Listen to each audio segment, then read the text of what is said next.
ఆంధ్రప్రదేశ్లో దుష్ట పాలనకు చరమగీతం పాడి ప్రజలకు అభివృద్ధి సంక్షేమ పాలన అందివ్వడానికి తెలుగుదేశం పార్టీ జాతీయ కార్యదర్శి నారా లోకేష్ ప్రారంభించిన యువగళం పాదయాత్ర ముగింపు సభ భారీ జనసందోహం మధ్య ఘనంగా నిర్వహించనున్నట్లు తెలిపారు.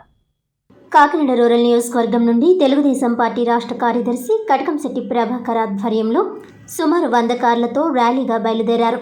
ఈ సందర్భంగా బాబీ మాట్లాడుతూ రాష్ట్రంలో ఒక దుర్మార్గపు పాలన సాగుతుందని, ప్రజలకు నరకయాతన చూపిస్తున్నాం.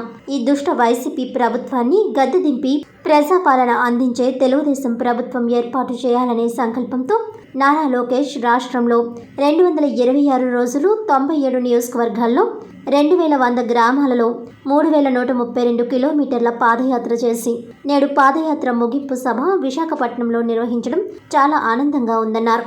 ఈరోజు యువగళం ముగింపు సభకు రాష్ట్ర వ్యాప్తంగా లక్షల మంది తెలుగుదేశం జనసేన పార్టీ నాయకులు కార్యకర్తలు పాల్గొంటారని, జనసేన అధినేత పవన్ కళ్యాణ్, తెలుగుదేశం అధినేత చంద్రబాబు ఈ సభలో పాల్గొంటారని, సభ విజయవంతం అవటం, వైసీపీ బ్యాచ్కు నిద్ర పట్టకపోవడం రెండూ జరుగుతాయని జోస్యం చెప్పారు. ఇన్ని రోజులు లోకేష్ పాదయాత్రకు సహకరించిన ప్రతి ఒక్క తెలుగుదేశం జనసేన కార్యకర్తలకు కృతజ్ఞతలు తెలుపుతున్నామని, ఇదే జోష్తో రానున్న ఎన్నికల్లో వైసీపీ పార్టీ గద్దె దింపాలని పిలుపునిచ్చారు.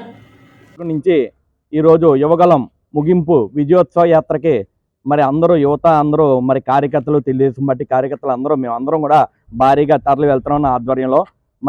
ఈరోజు నారా లోకేష్ బాబు గారు ఈ పాదయాత్రలో ఎంతో కోట్ల మంది ప్రజలు కష్టాలు చూశారు, కన్నీళ్ళు చూశారు. వాళ్ళకి నేను ఉన్నానని చెప్పి భరోసా ఇచ్చి ముందడుగేశారు. ఈ వైసీపీ దురంగత పాలనకు అడ్డుగా నిలిచి ఆయన పాదయాత్రలో ముందుకు దూసుకుంటూ వెళ్ళారు.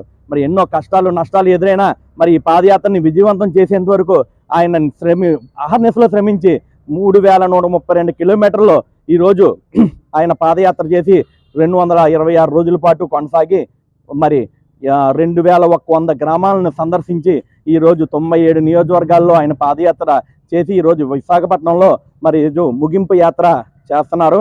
ఈ యాత్రకి పవన్ కళ్యాణ్ గారు, చంద్రబాబు నాయుడు గారు, లోకేష్ బాబు గారు ఒకే వేదిక మీద ఈరోజు సందర్శిస్తున్నారు అందరినీ. ఇది ఒక విజయోత్సవ ర్యాలీయే కాదు, ఈరోజు ఎన్నికల శంఖారావం కూడా కాదని చెప్తున్నాం. వైసీపీ అరాచక పాలనకి ఈ రోజుతో ముగింపు యాత్ర జరుగుతుంది. దీనికి మా నారా లోకేష్ బాబు గారు ఎన్నికల శంఖారావం పూరిస్తున్నారు. విమర్శల స్థాయి నుంచి విజయోత్సవ ర్యాలీ వరకు మా నారా లోకేష్ బాబు గారు అంటే ఏంటో ఈరోజు చూపించారు.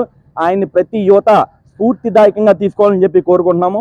ఈ యాత్ర విజయవంతం చేయడానికి నాతో పాటు కృషి చేసిన అందరూ కాకినాడ రూరల్ నియోజకవర్గ ప్రజలందరికీ కూడా ధన్యవాదాలు తెలియజేస్తున్నాం.